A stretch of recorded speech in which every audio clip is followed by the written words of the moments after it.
ಮೈಸೂರು ರಾಜಕೀಯದಲ್ಲಿ ಮಹತ್ವದ ಬೆಳವಣಿಗೆ ನಡೆದಿದೆ. ಬಿಜೆಪಿಯ ಪ್ರಬಲ ನಾಯಕರೊಬ್ಬರು ತೆನೆ ಹೊರೋಕೆ ಸಿದ್ಧರಾಗಿದ್ದಾರೆ.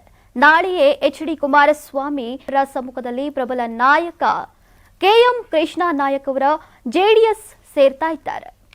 ಕೆಎಂ ಕೃಷ್ಣ ನಾಯಕ್ 2023ರ ವಿಧಾನಸಭೆ ಚುನಾವಣೆಯಲ್ಲಿ ಹೆಗ್ಗಡ ದೇವನಕೋಟೆ ಬಿಜೆಪಿ ಅಭ್ಯರ್ಥಿಯಾಗಿ ಸ್ಪರ್ಧಿಸಿದ್ರು. ಕಾಂಗ್ರೆಸ್ಗೆ ಪ್ರಬಲ ಪೈಪೋಟಿಯನ್ನ ಕೊಟ್ಟಿದ್ರು.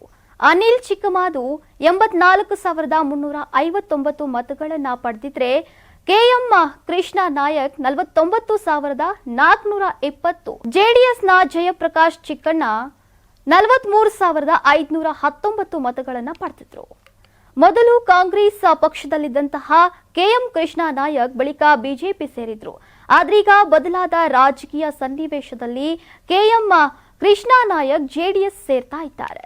ಜೊತೆಗೆ ಹಲವರು ಸ್ಥಳೀಯ ಬಿಜೆಪಿ ಮುಖಂಡರು ಕಾರ್ಯಕರ್ತರು ತೆನೆ ಹೊರಲಿದ್ದಾರೆ. ಜೆಡಿಎಸ್ ಬಲ ಹೆಚ್ಚಲಿದೆ.